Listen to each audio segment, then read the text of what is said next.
Welcome back to the Morning Dinner Podcast, episode 83.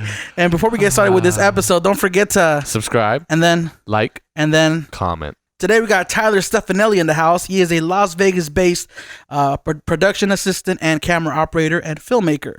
We're going to talk about a lot of cool stuff. What do you hope to learn from this episode, man? I don't know. Since I met him, I learned a lot from the kid. He's really dope. I want to tell you what I want to learn. I want to learn about rig building. Because I know he's got his whole cage is so built dope. out around his GH5. It's so balanced. I've never seen a mirrorless or a DSLR in that sense balanced so well. I'm trying to build mine out. So you guys see it if you're watching the video. You can see the red camera behind us now. Ooh, that's my A6500 on the rig. But yeah, without further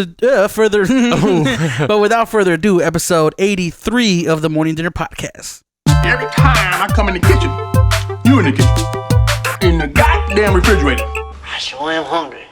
So that's where I get at. I'm like, oh, okay, I have these little quick fall in loves, but then I'm like, okay, now think about the bickering she's gonna do. Oh yeah. Think about the fights you're gonna get into. Think about the times you have to take her out and you have to spend time with her. It just takes too much time and effort to be in a relationship right now. Right now, like if you were cool, like you had 30, 40, 50 grand in the bank, you were chilling, right? You love your job, you look forward to the weekends and Sunday night football and man cave Fridays. Okay, that's cool. You got time out of your schedule to dedicate to another person's life, because that's another person's life you're dealing with. It ain't. I mean, unless you're both on the same page where you could be like, yo, I'm gonna go do my thing and I'll see you on Sundays or I'll see you on Fridays. You know what I mean? Right, bro. But that ain't never gonna happen, bro, because it's against human nature. Even with girls who are doing shit, and I'm just saying this from, there probably is a girl out there, but it's 1 out of a billion. But even the ones that are doing shit, they still get lonely as fuck. Yeah. So they still need it, bro. Yeah. It's just like you said, it's human nature. It's good. It's good when a man can look at himself and be like, "Yep, I'm in no place to be in a relationship right now." Yeah, and look at it in a good light, I don't need this right now.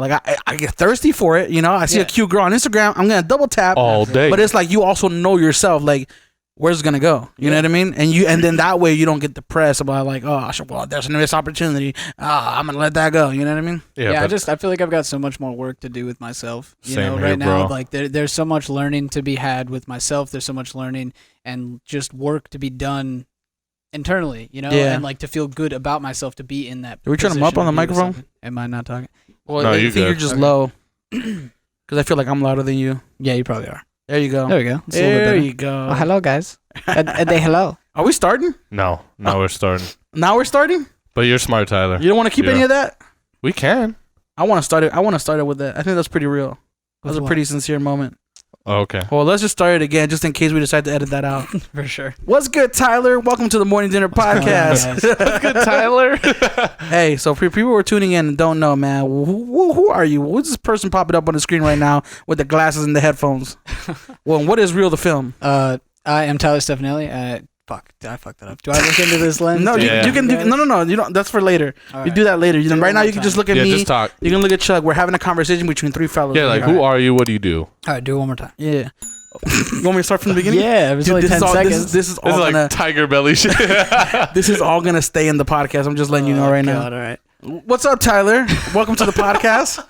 Brother. For people who are tuning in and don't know, who are you and what do you do out here in Vegas? I am a local assistant camera and camera operator and the owner of Real the Film Media, which is kind of just a name on Instagram right now, but it's kind of who I roll as. It's not like an LLC yet? It's like a work in progress? No, it is an LLC. Oh, it is an LLC. It's already trademarked.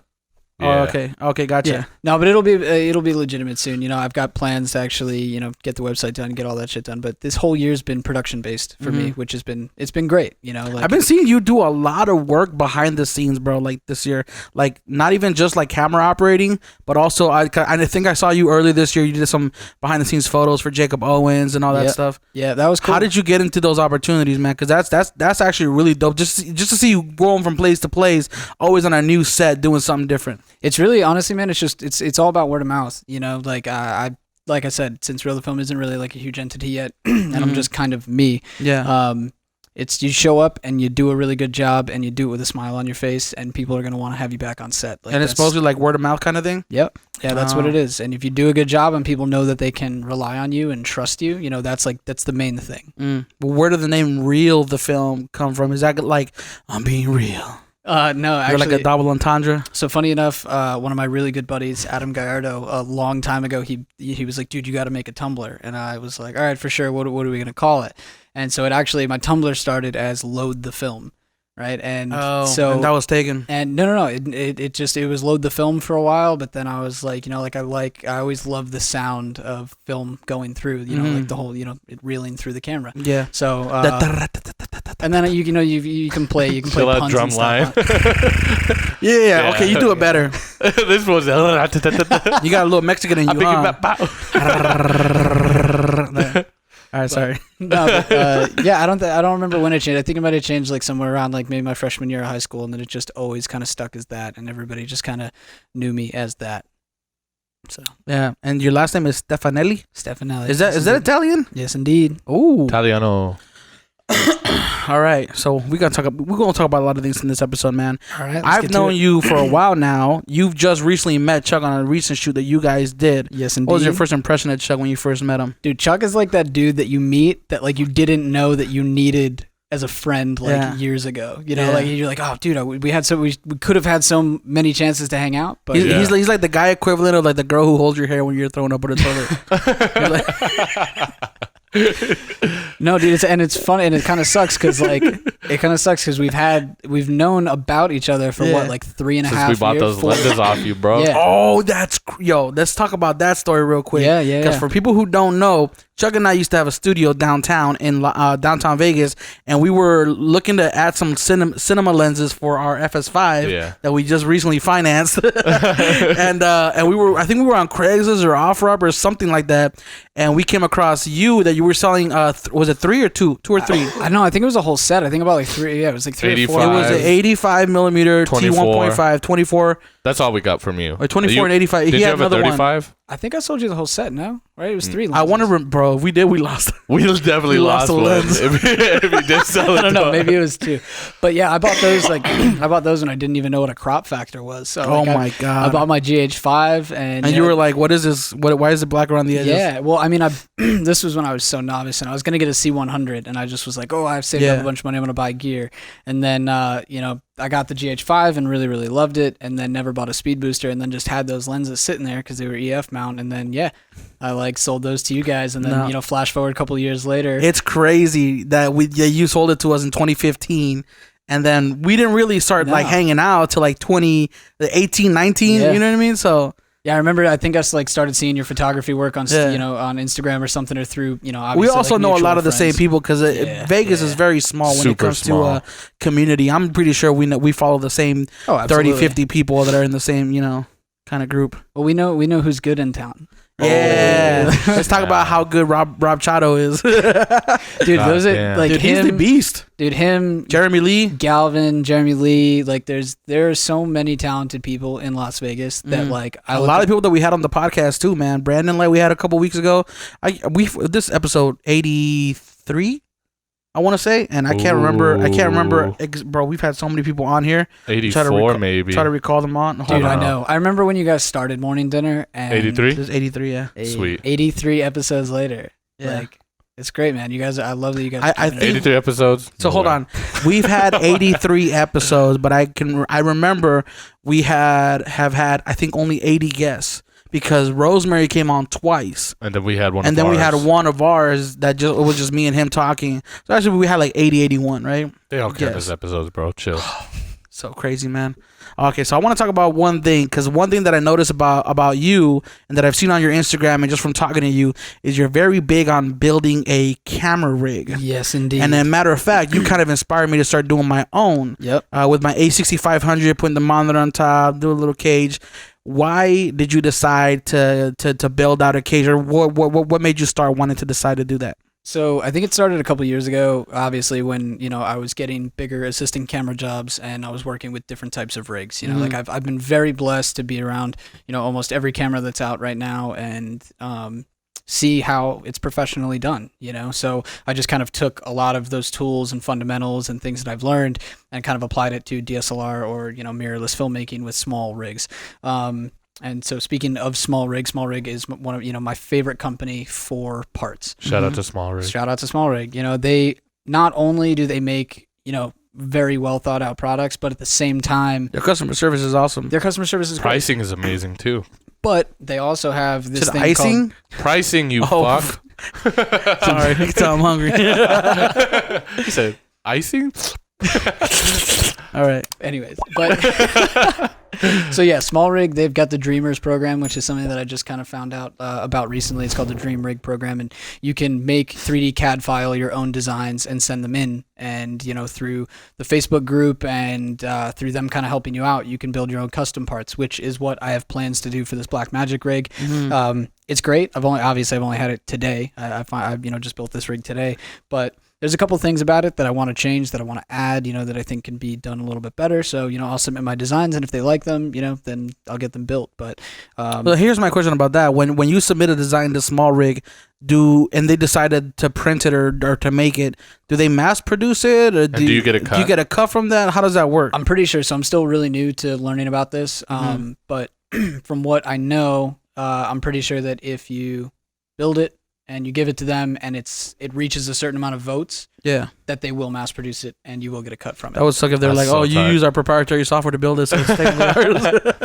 So yeah, Small Rig is great, and it's pretty much entirely what my rig's built out of. Dude, there's a small screw. I don't know if yours has it, but my A6500 cage has it. Because when you put the A6500 into the Small Rig cage, it's still loose. So so there's like a little screw that screws your camera grip to the actual cage, so it doesn't wiggle around. Oh, wow. I lost that screw a long time because I've had the cage for a while now, and I lost that screw. I couldn't find it, and I don't know where to find the exact size for it because I don't know what size it is. Yeah. So I reached out to Small Rig, and pretty much I'm just paying shipping, and they're gonna ship me a whole thing, or they said buy something from the website and they'll ship it with it. Nice. Yeah. Their lens mount right now, they've actually changed it. I think so. Whoever designed it, or they just changed their design. I actually like their previous design better, so I'm gonna ask them if they can still make me one of those and ship that to me. But yeah, Small Rig is the shit, man. If you guys could see his camera rig. Oh, dude, show the camera real quick. Put it near your face. Yeah, that's where it's in focus. Is it okay? Down a little bit. Bring it down a little bit.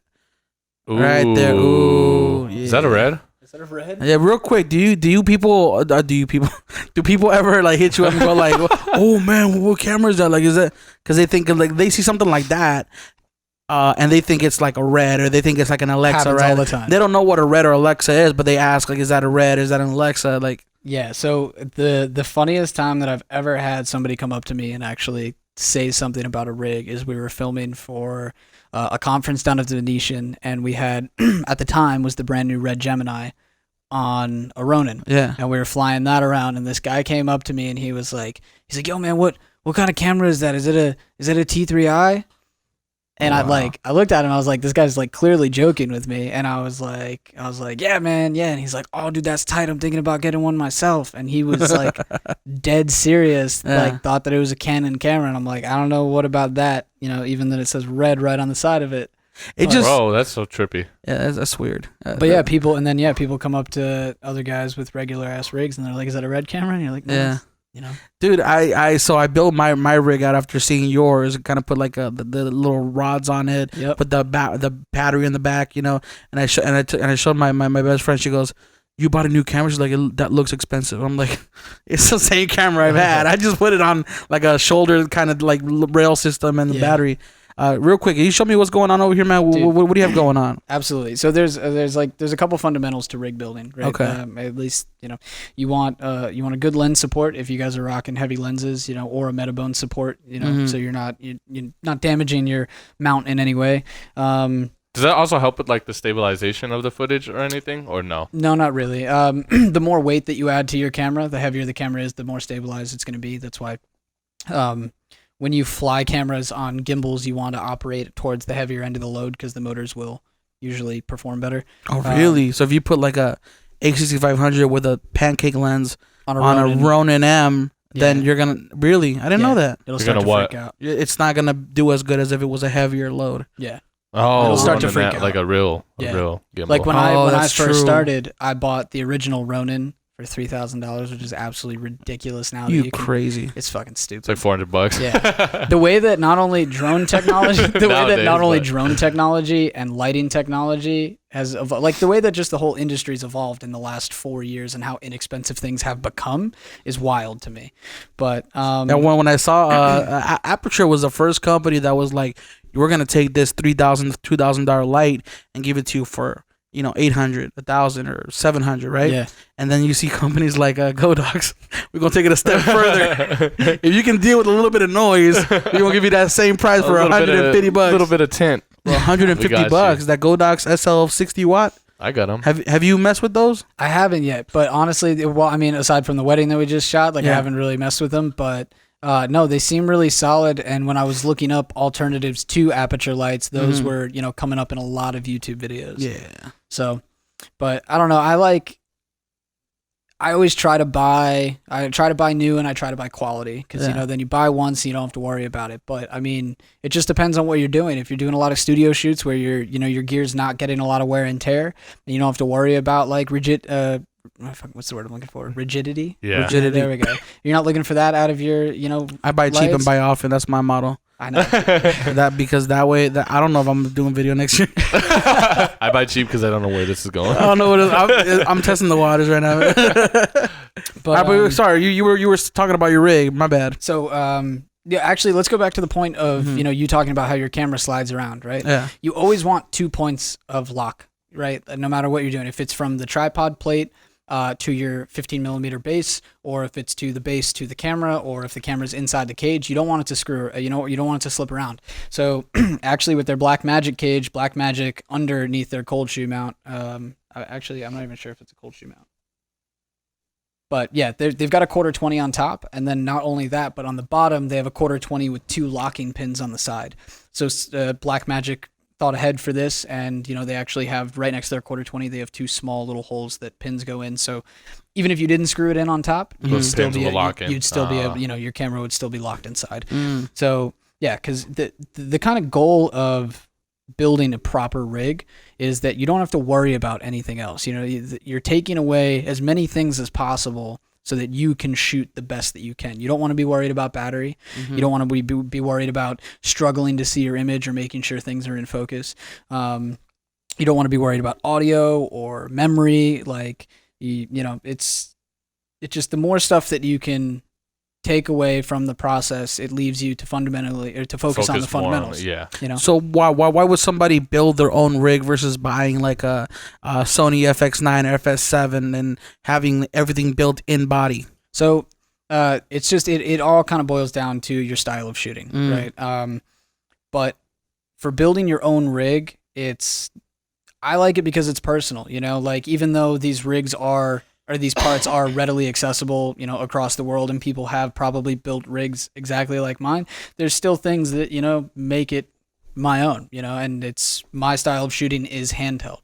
I can go from up on the shoulder to in my hand to carrying it like a baby to going down to waist level to dropping it all the way to the floor. So the versatility, right? Absolutely. So like, for example, you can take this holding apart and throw your camera on a gimbal. Yep. Versus you being able to do that with an FX9 or with a FS7, right? Like, you can't easily do it. You can more easily break something apart with a rig that you custom built yourself versus having like a FS7, FX9, or a Red that you have to kind of like, purposely use it. Not necessarily. The FX9, like, it fits its certain style of shooting, right? Like, a lot of FS7 or when people are getting the FX9, like a lot of Sony shooters like that, they're going to have larger rigs. They're going to want to shoulder rig it, right? Like, I don't see a lot of guys going around handheld opping FX9s or F55s. Or, really? Like, even I forgot, does the FX9 have built-in image stabilization? That I'm not sure of. I just know that it's killing it with the autofocus game. Yeah, that's what I heard. And it's the only time that I've ever actually trusted autofocus. I mean, I know that the A6500 does it, and the Sonys have pretty decent autofocus, the previous cameras, but like, that's the first time I've seen it in a video and would be like, okay, I'd slap that on a gimbal and completely and utterly trust through my shot that I know it's going to be in focus. What blew my mind was the fact that all the footage you see out there of the FX9 with the autofocus has been on like pre-production cameras. Yeah. Oh, this is in pre-production. It's just gonna get better, like it's only going to get better, and even with firmware updates in the future, like yeah. So, but it just depends, like you can totally build a rig, but then you kind of, when you're going into larger rigs, then everything gets bigger. Your tripods get bigger, your stabilizers get bigger, your dollies get bigger. Like, there are so many cameras that are out right now, that are doing amazing things, and for the size, I wanted to go the S1H route for the longest time. I've been talking about getting that camera for pretty much since the S1 came out, and they were announcing that they would be doing a more video-based camera. But, Rob Giotto has been, telling me about his. He said he hasn't touched his FS7 in months. The guy that basically told me. Wait. Because he switched to Blackmagic? Yeah. Rob's got a Blackmagic. He's got he started with the Pocket 4K. There were some things that he didn't really like about it, so he sent it back and then shot with the FS7 for a while, but then he bought this one and he absolutely loved it. And so he's been telling me about it. The guy that taught me everything about Panasonic, how to shoot with GH4, and then eventually I upgraded to my GH5 because of him. He sent me this video that he just did recently, and it's just undeniable, man. Like, I was looking at the footage. I watched the video over and over and over again, and I'm like, man, I haven't seen anything this clean out of an S1H. Now, granted, yes, it is the first, 6K full frame mirrorless, camera. It's got great internal stabilization. There's a lot of caveats to that. My voice just changed. I got midnight radio on him. There's a lot of caveats to that S1H though, man, including the fact that when you shoot slow motion, you have. I think it crops in, right? Well, so does the Blackmagic, actually. When you go down to, I think you can shoot 120. Like I said, I'm brand new to this camera. I'm brand new to Blackmagic. In the grand scheme of things, but you've got a pretty substantial sensor crop for the slow motion on this. That's kind of like my only thing. But you've got 12-bit 422 internal RAW. Yeah, that's fucking insane. Dude, I couldn't argue that. Like, my buddy's like, dude, you can literally buy 2 of these cameras for the same price it would be for you to, like, even just build, buy an S1H, get the adapter, and then put a cage on it. I'd be sitting somewhere around $6,000, and that's still without glass. This, I parted everything out, and I think, I got the cage, the SSD, what else did I get? The cage, the SSD, a monitor mount, and the camera, all for $3,000. Just under 3 Gs. Damn, that's pretty good. I literally could build 2 of these. I might get one. Dude, I'm like so close to. I'm just looking at it this whole time, just like, damn. Yeah. I mean, and look, I'll be honest. Everything I've seen with a Blackmagic ever has been incredible. Like, when you ever see footage from the reason I've never wanted to pull the triggers because I'm like, it looks like it doesn't look cool, man. It looks like I don't know, man. Like something you gotta.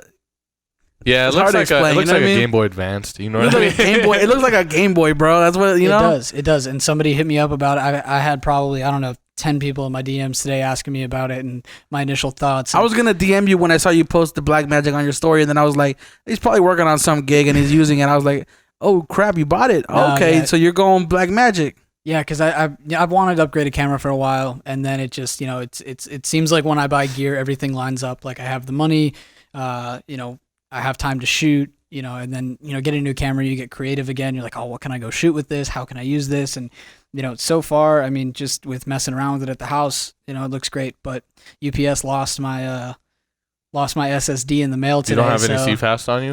No, I don't have any CFast, and I only have 150 megabytes. Did you order from B&H? What do you need for the SD card to work on there? Everybody that I've seen and that I've talked to either uses CFast cards or uses the SSD, because I'm pretty sure on the CFast cards, I might be wrong on this because, like I said, I just got it, but the CFast cards will allow you to shoot the compression rate of 3:1 and 5:1 in Blackmagic RAW. The SSD is not fast enough for that, so I think that you can only shoot, from what I've been told, 8:1 and like 12 or 13:1 compression rates. The higher the number, the more compression or less compression? Yeah, the higher the number, the more compression. So 12:1 would be super compressed. Yeah. Well, you're still getting, it's still raw, 6K raw. So in the grand scheme of things. So CFast is the only one that can probably handle the... I believe so, because I know that an SD card's most likely not going to do it. I mean, they have 400 megabit write speeds, but this is the thing. Like, I spent $300 on a 2 terabyte SD. and it's probably 400, or like right around the same price to get a 400 megabit SSD for, for 128 gigs or like maybe 256 gigs.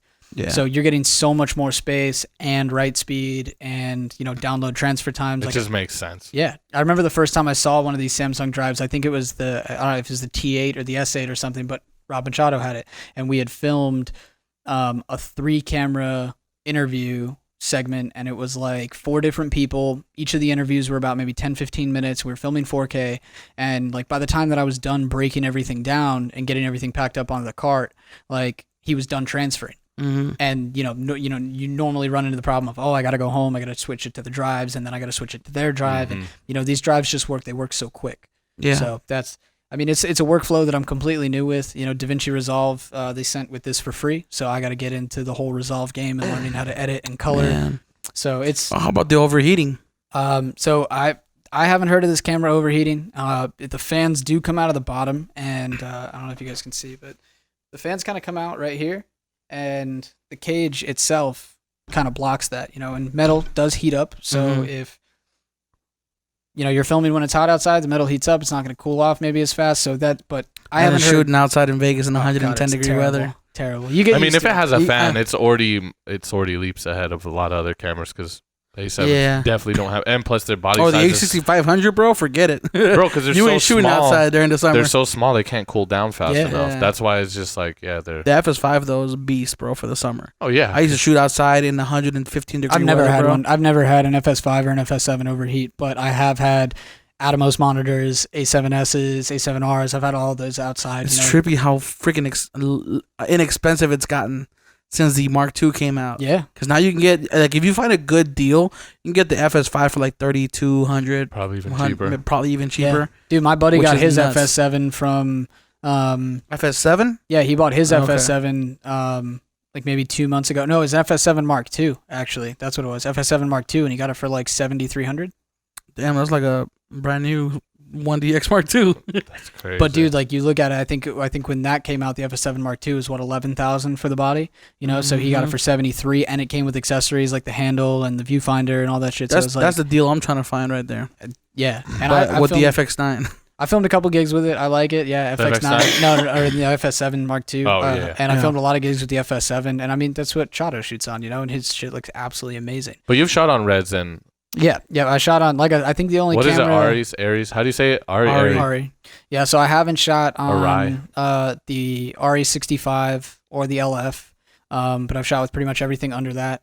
Haven't shot with the Varicam, or like the Phantom Flex, but pretty much like pretty much all the Reds. Is the learning curve really hard on those, or is it kind of pretty simple? At the end of the day, like.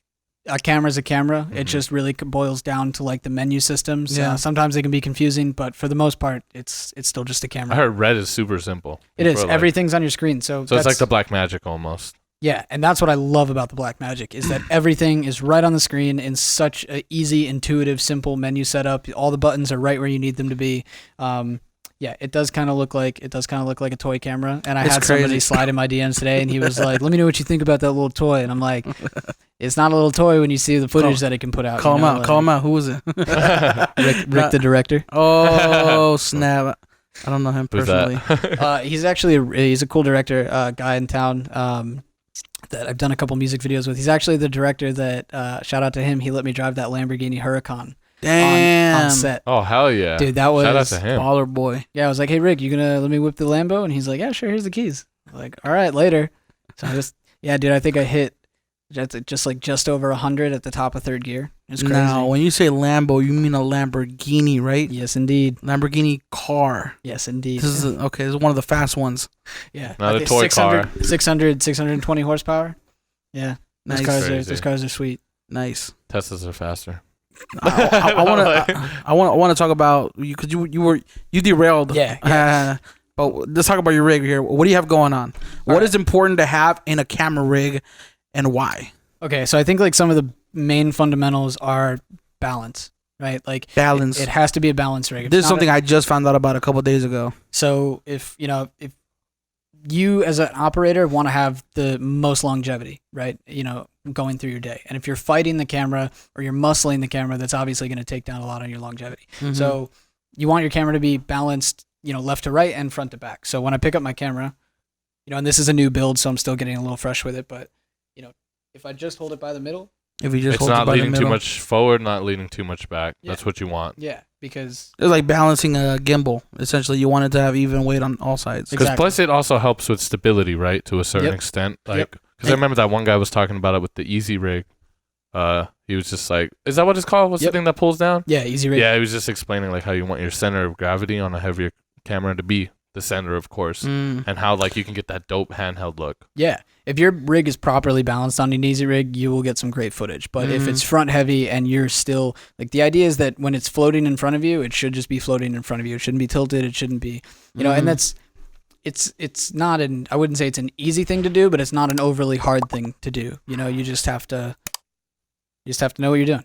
Yeah. And play around with it a little I know bit. It's off tangent. You ever see those guys in Asia who can balance like anything? Yeah. They can balance like mopeds on like their little thing. Like full mopeds, bro. And dirt bikes and shit. On their what? On the little kickstand? They can perfectly balance it because they know the center of like they put a phone and they can just like perfectly balance it. That's possible. And I tried it and that's called witchcraft. Yeah. It's all about balance, bro. Life's all about balance. Ooh. All right. That's a deep one right there.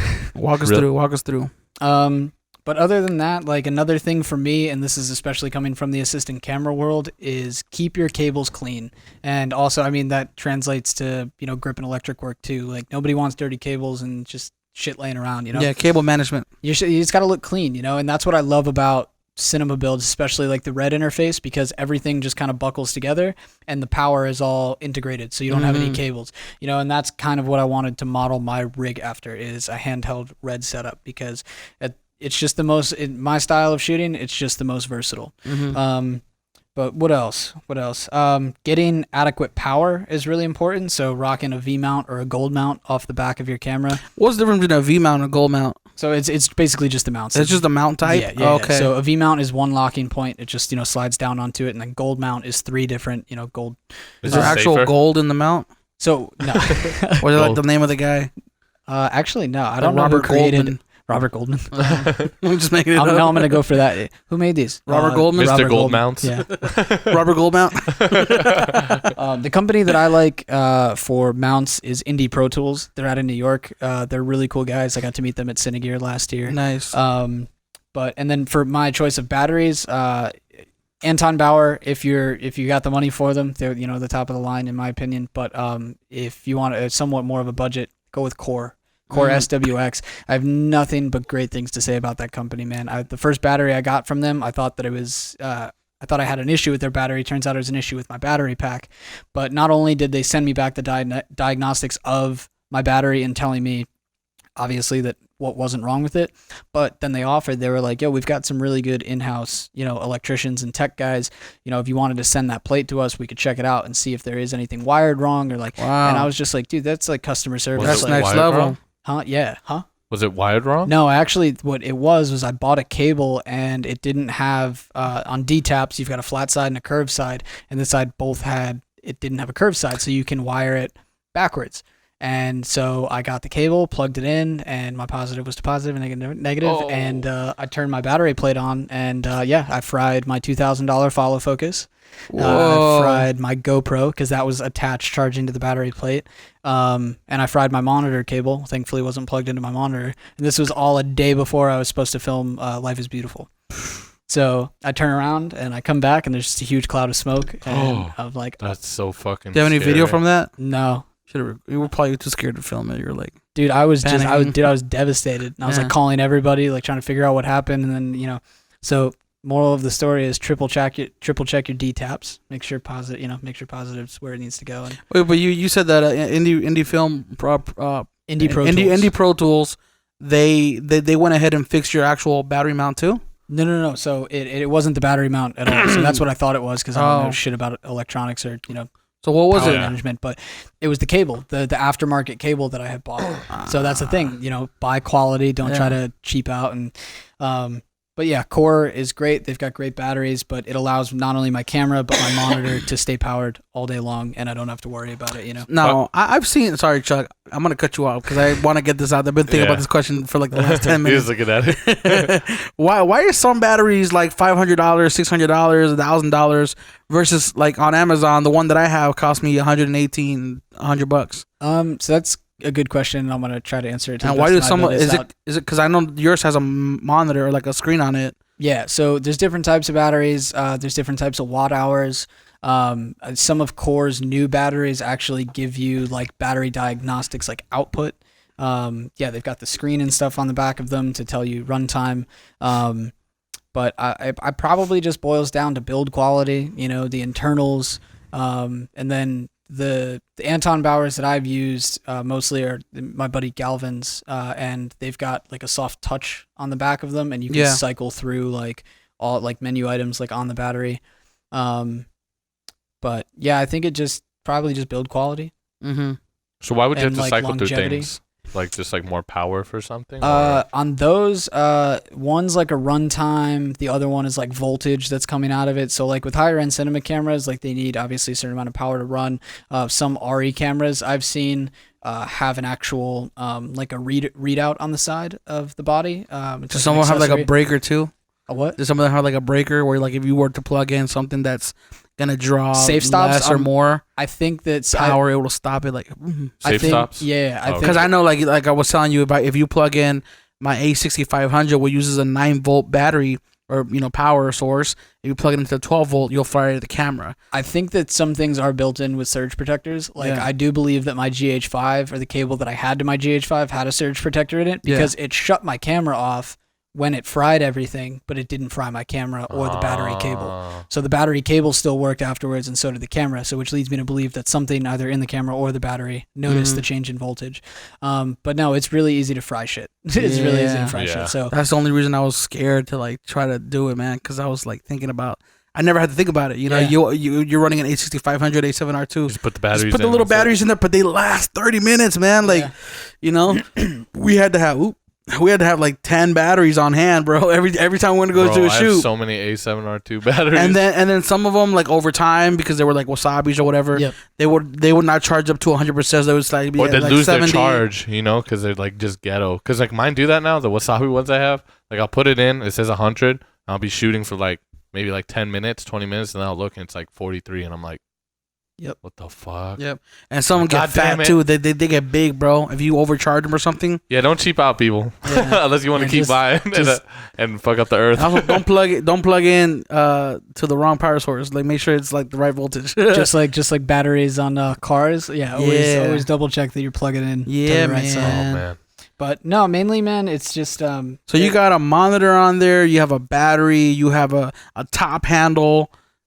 Yeah, so you have a cage around your camera with multiple mounting points. You got extra hot shoes. You just want to make sure that you're like the main thing about the cage is that your camera's protected. Yeah. Right? And then it gives you the accessories, obviously mounting options and stuff like that.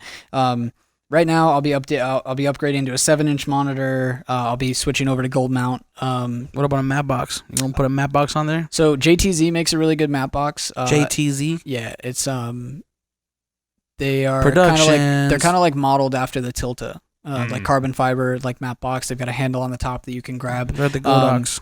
But filters are super expensive, and I'm not really like there yet for like specialty filters and stuff. Like I'd rather just keep dealing with the screw-ons. Yeah. Especially, I just saw something new on that shoot that I was on with Chuck. Did you find it for that? No, I found one that's online, but I don't think I found the brand that they had. So I'll probably like. But Bro, yes. I can't find them. So what are you guys talking about? He'll say right now. Magnetic mounts. Oh yeah. Shout out to Drew. That's what I was waiting for you to send me. I was like, waiting for you to send me those. Yeah, I still gotta look. Like me and Chuck have been. Somebody just knocking on the door, or is that you? No, I think that was me. Oh, okay, my bad. We gotta resend that camera because Tyler did move. Oh, did I? Damn it, Tyler! Come on. Here, do you want me to? Supposed to be a professional podcast. I can scoot back this We're way. Good? Good? No, that's perfect. Okay. You got it perfect. But let's see. I just noticed. I was like, don't be nervous, bro. You're pretty good. You're actually 44 minutes into the podcast. Yeah, you're doing pretty good, man. Sweet.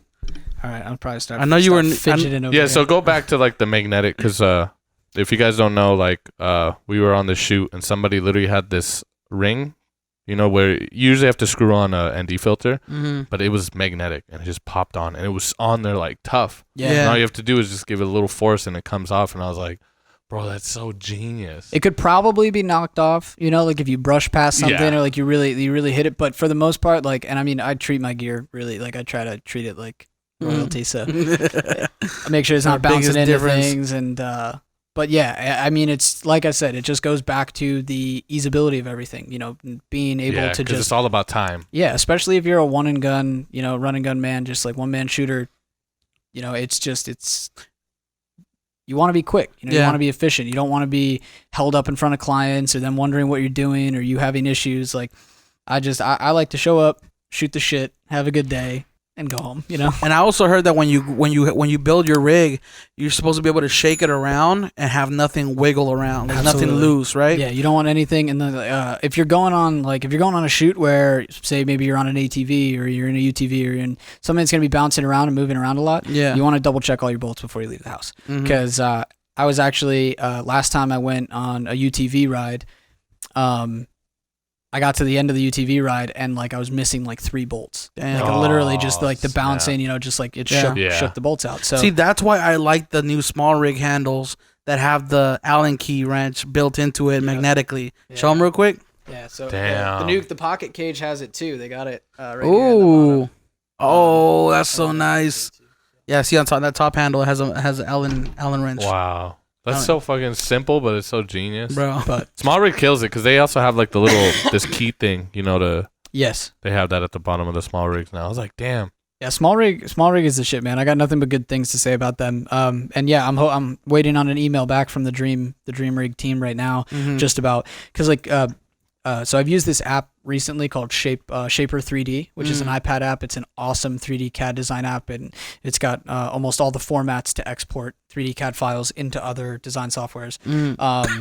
But I want to start making parts, even if they're just one-offs, you know, even if people don't go out and buy them or I'm not making any money from them. Like I said, it's about the easeability and my shooting style. So I want to build like a retracted cold shoe mount so that, you know, when I have a 7-inch full-size monitor that's spanning edge to edge of my camera rig, you know, a microphone's not getting in the way, that it's going to be offset, right? You know, much like a canted iron sight on like a rifle would be, you know, like you just switch right over to the side, you got it.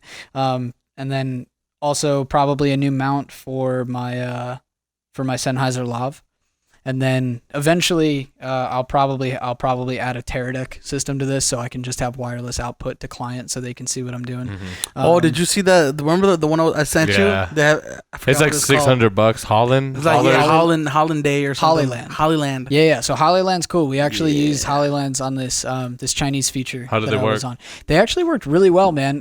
Everything I saw that would look great. I was gonna get one till Chuck talked me out of it. We were working. It was like through the middle of the summer, and it was like 115, 117 degrees like throughout the day, and they did really well. I think that they have like a long range receiver panel as well, but I don't really need that. Like I said, it's just depends on what you guys are shooting. And isn't Teradek more?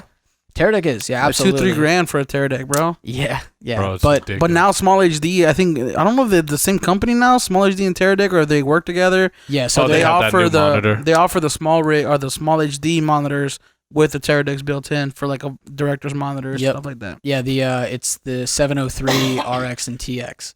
Yeah, so those models are sweet. You know, that's just Teradeks is just it's clean. You know, like I'm very aesthetically based. I like things to look good. So Teradek for me, it just has and it works. You know, it's been a system over the years that I've used. You know, we've had issues with Paralinks, and you know, we've had issues with what was the other brand that we used? I can't remember, but Teradek's just always the one that's just there, you know, and you do have issues, you know, you do encounter frequency issues, and you have problems with gear, you know, all sorts of gear. Always will. Did you end up going to school for film, or how did you get into this, man? So yeah, I was a guitar major in high school, and I seen you play guitar on the Insta, bro. Thanks, man. You seen this fool play? No. This fool gets down. Yeah, Spanish guitar, serenade the ladies. It'll always be my thing, man. It'll always be just like that pastime. You know, my teacher kind of made me realize that I didn't want to do it professionally. He was kind of an asshole. He's like, you're trash, bro. No, I actually, for as much of a dick as my high school teacher was, like, you know, he's very fundamentally sound, and he did make me a better guitar player. But, you know, I kind of realized that that's not what I wanted to do, and so I started taking photography classes. I shot film for 3 years in high school. And then the last year they had a video class, and it's not that I was better than anybody else. I just gave more of a shit about it, you know, and the quality of my work. So you're better than everybody else. And, you know, I did a year there, and, you know, I was like, you know what, maybe I should go to college for this, just try out a couple classes. So I booked one semester of like, I think like documentary 1, video 1, screenwriting. And then flash forward like a year and a half later, I bought my own follow focus, and my professor hired me on a documentary that they were doing. And so that was like a 4.5 month long doc. So it was a lot of experience. Damn. I mean, it wasn't every day for 4.5 months, but it was over the course, you know, 4.5 months. And I got to work with a red. I got to work with a professional DP. I got to use my follow focus, and it was all like really low stress, you know. Which was a great learning experience. And then I just realized, man, like nobody gives a shit about a degree. Like I'm not going to continue to keep going to school if I can literally learn everything that I need to know online through other people and or networking. And then, yeah, I think I had a regular 9 to 5 for like between like 18 and 20, like when I got out of high school. And then I think like right around when I was 20 years old, I just started freelancing full time and really just, you know, Steele, the guy who got me into buying this camera, he always said something to me. He's like, dude, when you stop worrying about the money and you stop worrying about the income or worrying about it being a job, it'll come. And I never understood that. And I was like, that's so fucking stupid. Like, of course you have to be worried about money. Like, it's your livelihood, you know? But really, when I just started focusing on the work and going to work, doing better, and, you know, just being the best I can on set, like, that's what people like. That's what people want. You started freelancing when you were like 18, 20? 20. Yeah, 20. Wow. Yeah, I started and you're 45 now, right? Yeah. I'm looking fucking great for 45. So, bro, I've had that joke in my head for like the last 2 minutes. And it did not go over, bro. I was waiting for a minute, and I was going to deliver it really well. But then I said it and I laughed. That's why I can never be a His whole face that time. He's like, oh, that's why you're 45. So you're 45 now. No, that's why I can never be a comedian. Bro. I can never be an actor. I laugh too much, man. Yeah, no, you gotta laugh at yourself, though. All right. Sorry, get serious again. But no, I mean, doing a podcast. That's kind of just God. That's kind of just to recap. Yeah, just the fundamentals of rigs is, you know, going front to back. You want a good lens support. You want a good cage to make sure your gear is protected. You want to make sure it's balanced, it's powered, and it's dynamic. You know, you just want to make sure that you've got everything that you're going to need for that shoot. And that's just kind of basic fundamentals of filmmaking, really, not just camera building, but yeah. And it's just fun too. You know, it's fun at the end of the day to be able to MacGyver something together and like really like, you know, make it your own, even though, like I said, I think you love it more when you make it your own. Oh, dude, once I, like I said, so I'm talking to small rig, and once, you know, I start getting the knowledge of like exact measurements, how far quarter 20s need to be spaced apart, how the dynamics of the inside of a NATO rail work. Like once I really start to wrap, like I said, I'm very new to 3D modeling. But once I start to wrap my head around how it works and, you know, what size pieces are and stuff like that, I can, you know, just start building my own stuff. You should join our company, man. We're trying to build products for people. Dude, I thought about it, and I was like, you know, like these parts might be better as like one-off pieces, or if, you know, I do get it built by small rig and people do really like it, then I can build them specifically for them. I know one guy in town that's got a CNC machine, so it's definitely a 3D possible. printer? Yeah, but for metal. Yeah, CNC machines are expensive. They're expensive as shit. I think they're like $300,000-$400,000 for like a basic one. Crazy. You know? So 300,000? Yeah. Yes. Yeah, dude, CNCs are crazy. That's a house, brother. They can pay for more than a house though if you get the right clients. That's true. That's like a 4-year college. I'm kind of glad that you didn't like go through with the whole college thing, man, because the way the world's going too, and like you're exactly right when you said that nobody really cares about what school you went to or what degree you have. Yeah. If you can do a great job on set and be a great, like, provide everybody with a great experience and know your shit, which you can get the information online anywhere. Chuck just showed me a Studio Binders YouTube channel. Have you watched Studio Binders YouTube channel? Yep. They're doing a whole series right now where they're actually like walking you through the process of how they're casting the talent. The budgeting for a short film, write it out and everything. Location scouting, right. Choosing your camera rental, like, you know, where you can skimp out on things here and there, and actually shooting the short film. Dude. And they let people submit their ideas for a short film so that Studio Biter can then produce it. Like that's come on. I didn't know about that. I didn't know about you being able to actually send them scripts and stuff. Yeah. Literally, they just said on this episode. I think that came out today. Oh, dude, that's rad. Or something. Yeah, I use MZ. So like MZ, there's Masterclass, there's Lynda. There's so Linda's actually doesn't exist anymore. No, it's now LinkedIn Learning. Really? They bought it. No shit. LinkedIn bought Lynda. LinkedIn Learning, it's called. Yeah. Damn, that's crazy. But yeah, no matter what it is, no matter what website you're going to, like there's even YouTube, like there's so many resources for information. And I want to ask this: you've done master classes, right? I haven't taken any of them personally, but okay. I filmed one. I filmed the Daniel Negreanu poker one. I was just a camera PA on that, but dude, it was so. And I think that's kind of the reason, not to talk anything bad about Masterclass, but it's very produced, and like not that the information's not there, but the thing that I like about MZ is a lot of it's like for Shane Hurlbert's class, you're literally on set with him and he's teaching you how to wrap banded cable and 60 amp cable. It was like an actual physical workshop. Yeah, so you're watching I've seen that. How he pre-lights a set or how he wraps cable around a house. I love watching those too. Yeah, dude. I was just wondering because like on a realistic note, if anybody's listening, do you think though hands-on is probably the best way to learn anything? Depends on their learning ability or learning style. Yeah. But for me, 100%. I think especially in this craft, it's essential. Yeah. I mean, the same could be said about medicine. Like you need to go to medical school to learn how to, heal people. But with my bad, sorry. No, you good. You're tearing down our freaking studio, bro. Oh, my bad. But no, you can. Yeah, like I said, the information's there. You can do it online. So what was your question again? It was just basically like learning hands-on. Oh, yes. How much better that is. Absolutely. Learning hands-on, I think, is essential, especially in this, because it is a craft. You are working, you're working with your hands, you're working with your brain, you're working with, other people. And that's another thing about, like, the thing that I like about the classes is that, you're learning other people's areas of work. Mm-hmm. And so that, like, for me, I still don't know entirely like what I want to do in this industry. I love this industry. I love every aspect about it. I love shooting behind a camera. I love directing, but also I've learned so much more about lighting this past year that, you learn how important it is to light. Yeah, it's essential. And especially if you're run and gunning it, like you need to be your own sort of DP, like I don't think I'm going to go out and try to like DP a feature anytime soon, but like if you guys need me to light some really good interviews, like I can definitely do that.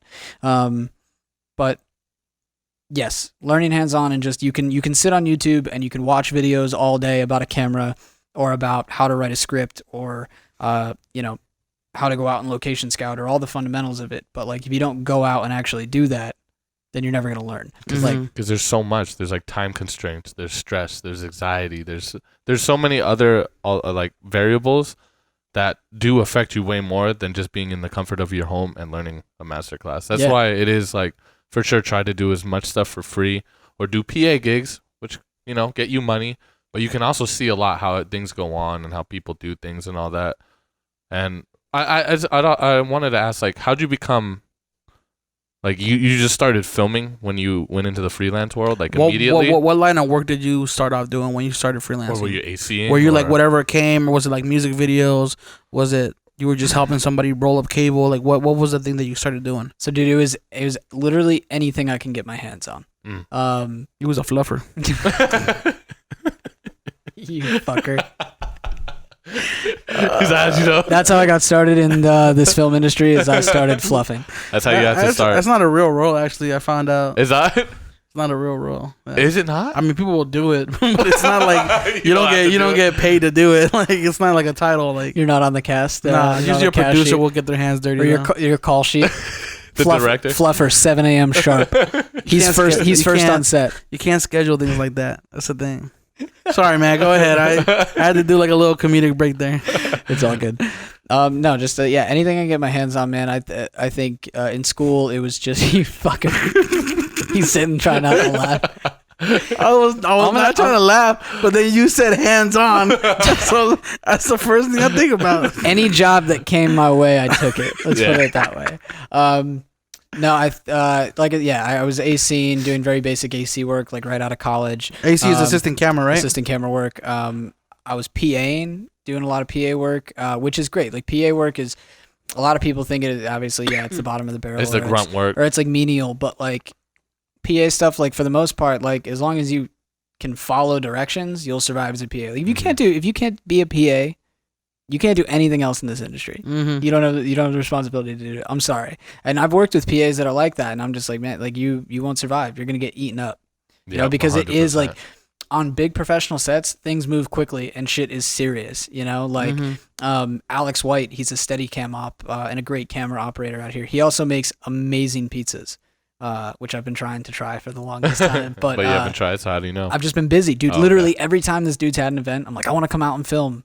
I just want to eat pizza, but like, I want to come out and film. And I end up getting busy. But anyway, so like the first big PA gig that I ever had here was for Big Knockout Boxing, like years ago. And he was a camera operator. Every food order throughout the 3 days got fucked up. And I was responsible, right? Even though I literally had people write down their orders, I would take it to the cashier, give it to them somehow, some way. The order got fucked up. And they don't care if it's the people at the restaurant that fucked it up. Like, you're the one who brought it back that needs to make sure it's right. So, yeah, the food orders got screwed up. And JD Belinsky, who's a huge DP out of New York. I know who that is. Yeah, he should say. So he was our operator, right? And at the end of the week, he's like, dude, you smashed it. He's like, you were a great PA. You know, you hustled hard. But I'll never let you order my fucking food again. That's just like, oh shit. But Alex was an operator on that, and you know, flash forward a couple of years later, hadn't really worked together too much. I got the chance to AC for him, and we had talked a little bit on Instagram after, and he was like, "Yeah, man, the two things that stood out to me is," he said, you learn to manage the crumble." Because I told him how like flustered I used to get on set. I used to have like really bad anxiety. Like I wouldn't walk into set until absolute call time, and if I didn't know anybody on that set, the thought of having to go find, especially being a PA, because like his camera department, you can head straight to camera, like you know who you have to talk to, where you have to go. With like a PA, you're straggling around, you don't know who the production manager is, like you're asking people a bunch of stuff, and that always used to like really, really freak me out. But yeah, you learn to manage. You take super long bathroom breaks. You learn to manage the crumble, and you know the growth curve, it never ends. You're always learning. There's always something that you could be doing better. And yeah, that's just kind of, you know, how I attribute to this. You know, going through high school, I realized that, or even just a lot of things in life, I would kind of be naturally good at, but I never took the time to really learn the fundamentals or really like learn the discipline. Like, yeah, I'm a great guitar player, but like I can barely read sheet music. I don't know theory one bit, you know, and then I kind of like did that with film. I was that guy that was hiding behind nice gear in town. I was like, yeah, I got a great rig, got a great setup, but like I wasn't shooting that much, I wasn't editing that much, and I was just, you know, all my work was coming from production stuff. And then I just kind of got to a point where I was like, man, like I really need to learn like what all this is about. Like I really need to go back to the drawing board and kind of relearn the fundamentals. And dude, the more you shoot, the more you will learn. Like you can't learn everything you need to know by YouTube videos, going back to that point, right? Oh yeah. Like you need to go out and shoot. I learned so much about myself, my style of shooting, my footage, how your footage acts in different scenarios. Yeah. Like you need to go out. If you want to be a shooter, you need to go out and shoot. Shooters shoot their shot. Oh, dude, I like that. That was very inspirational, actually. And that was one thing that I did want to say when you mentioned about like learning through masterclass and learning through YouTube. Is like that's great to an extent, but even I got myself into a point where like when I was studying photography for the longest time, I would watch other photographers. I would like watch them. Oh, this is how you do one light setup. This is a 2 light setup. This is how you do the Photoshop editing. And I would just watch it. And I would find myself getting addicted to just watching the craft and like, oh, I'm learning so much. But it's also like if you don't put it, I'm the kind of person that if I don't do it if I don't practice it, I can learn it year after year. It's not nothing's gonna happen. Nothing's gonna come from it. You know, almost like the muscle memory is not there. Like the mental memory of like doing it, you know, is not there. Like I can watch how to set up a 3D or a 3-point lighting setup all day long, but the first time that I got on set and like was trying to figure it out, like my interviews look like shit because I never lit an interview before. Yeah, you know, but plus you also because in the videos they're in a full studio with high ceilings, so they have all this room to do stuff, and then it's like okay. Shooting this little cramped up 10x10 room. Yeah. And you're like, oh wait, but I can't put the light over here, so now it's too hard. And see, that's the things you got to learn on set. Yep. Because there's so many variables how to adapt that come with it. Yep. And dude, that's like the worst thing. It's like that's like the shit that's why I kind of want to get into more like narrative and commercial work. Well, what's narrative again? Is that like documentary? No. So narrative is a like, short film. Yeah, any short film work. Dude, feature join our work. crew, bro. We're gonna make a short film. We're not creating no crew. He's like, I'm just gonna throw it out there. We're not doing that. It's on the podcast. But dude, you know, anytime you need my help, I'm around. And that's another thing is like anytime, like I've had a lot of productions come in town, and like I said, we know a lot of like the top people that are here. We know what they have, what gear is accessible. Yeah. Like it's another thing I pride myself on is that I can usually find some sort of camera package or the person that you need. And dude, Vegas has had an influx of work, man. I've had probably like a handful of times this year that I've been triple booked or quadruple booked, you know, like in a day. Like people have called me for the same dates, and it's like, yeah, it sucks. Like you have to turn down a lot of work. How far do you usually book in advance? Sometimes like maybe like a month. I think the longest I've ever booked in advance is like a wedding. But like I said, I try not to worry about it, you know. And ever since, like, I just keep getting calls, which I'm so incredibly blessed for. You know, like it's beautiful, dude. And like that's the thing is, like. Yeah, like once I stopped worrying, like around 20, 22, 21, once I stopped worrying about, like, is this going to be a thing? Like, just make it a thing, you know, like make film the thing that you want to do. And people start to recognize that. And like, I'm not a huge fan of social media, and it sucks that you have to be so tied into it, you know, especially nowadays if you want to like push the YouTube game or your Instagram game. But people always hit me up, and I still feel like I don't work enough. I still feel like that's crazy. I still feel like always on a different set, bro. Yeah, I know. I'm always seeing you. I'm like, chill, bro. We get it. You do film. I stopped following your stories. I'm like, he put me on mute. Yeah. He doesn't want to unfollow me because then I'll see that. Dude, no, people, it's crazy. That's crazy to me. Like, people have, like, actually, like, you unfollow somebody and people call you out for unfollowing them. It's like, you really look that heavily into who follows you and who doesn't. Like, I'll tell you one thing. I don't follow anybody who just takes photos of themselves. Yeah. If you have... Unless that's your job. You're a cute girl. Unless that's your job and you're making money off of it, I'll probably still unfollow you. No, I'm just kidding. Trey doesn't even use Instagram. Last time he posted was 2015. Yeah, it's like 2017. Yeah, like, fuck social media. I'll be back on it one day. But yeah, that's mainly it, man. People just see me, and the more stuff that you show off that you can do, I think that's kind of the YouTube game too. Like, the more stuff you show off you can do, the more things that people know that you can do, and then they'll call you. But I mean, there's still people in town that are the kind of... I'm not gonna go there. I'm not gonna say that. Nah, don't put anybody on blast, man. I'm gonna stop there. But let's put it this way. I've seen people get work that should not be getting work, and then there's other people that are talking about you, Chuck. God damn it! How you gonna call him out of his own podcast, bro? Come on, man. The disrespect. His name starts with the C and with the S. Has a podcast. I don't know, man. I don't know. I completely get what you're saying about, like, putting. Do you think if you had a job, it would get in the way of you like freelancing? You think so? There's so many things that would get in the way. Would you ever consider me, getting like a job and also freelancing, or do you think it's like it's too much? Well, it's not a need anymore. It seems like. Yeah, I think that if I was to get a job, it would need to be related to this. Like, I don't think that I can do... It would have to be something in production. It couldn't be like an office job. It couldn't. I'll say one thing. Are you saving money and making sure you're putting away money? No. You should. Bro, I know. And that's something that I definitely need to talk to you guys about like investments and stuff. Like, I buy Bitcoin right now, bro. I just buy too much. I buy too much shit and I don't save money. No, well, the thing is, it's an ROI. So that's your investment and everything. Yeah. It's just and that's how I try. That's how I try to think of it. Like my one wheel. But you're also young though. Yeah. That's the thing. When you're young, it's smart to invest, but you also are able to take more risk. You know what I mean? Like having less saved up. What? Yeah. I just thought you were stupid 45 joke. What? The thing when he said 45 and you just laughed. You were like, you're young for 45. Oh, Jesus, he said 42. Oh no, you said 45. Did I? It was 45. I forget. We're gonna run the tape back and check you now. My bad. All right. Anyway, what were you saying? I forgot what I was saying, to be honest. just about being young and investing, you know. Yeah, there's a bunch of different types of ways that you can invest. I mean, you could say that your camera gear is your own investment because you're I mean, it's gonna make me money. It's gonna make you money. Yeah. Yeah. But at the end of the day, also, it's like, did you really need to upgrade to make like is that upgrade from your GH5 to the Blackmagic? Is it going to bring you a percentage more back in income? So that's a great point, right? And actually, the night that I purchased this, and that's the thing about freelancing, you're always kind of waiting for, you're always kind of waiting for the next check to come in, especially if you're not good at saving like I am. So I bought this and then was like, I literally had I woke up in the middle of the night and was like, should I have bought that? Like, should I have dropped those 3Gs, or should I just kept that in my bank and just felt good about paying next month's rent? Yeah. But not to say that I'm broke, but it's definitely.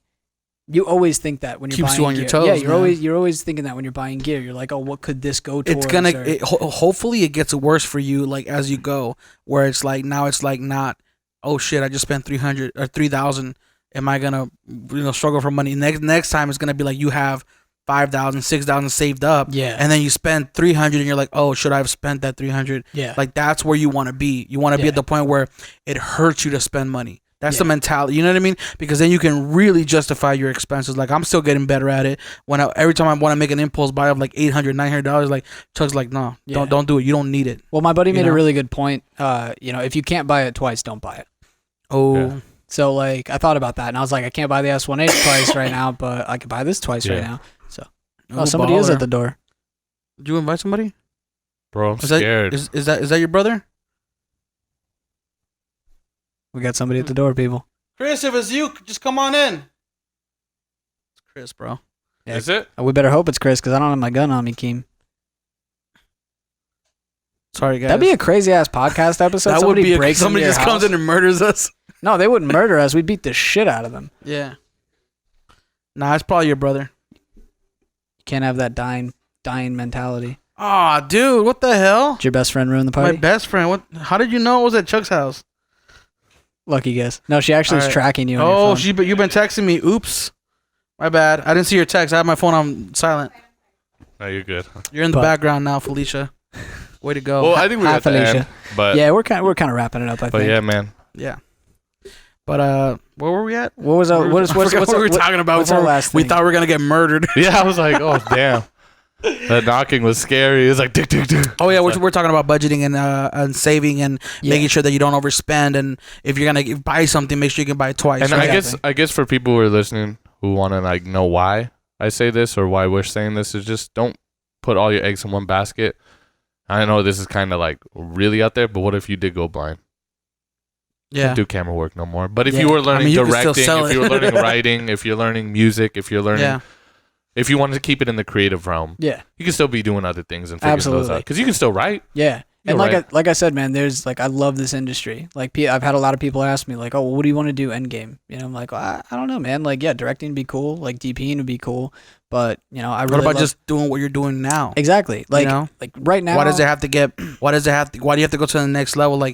Just being involved in the production world and keeping it different every single time. Sometimes you're a camera operator. Sometimes you're an editor. Maybe sometimes you're just, Bro, one day you might be like, I want to go be a musician. Yeah. And dude, and that's what I tell people all the time. Not that I don't feel absolutely blessed and incredibly lucky to have literally fallen into the thing that I feel like I want to do for the rest of my life. Yeah. It's such a young age. So it's good. If it isn't the thing that I want to do for the rest of my life, or I come to a time when, that thought process crosses my mind, that's okay, because I'll just translate whatever I'm doing now into that. I really love guns.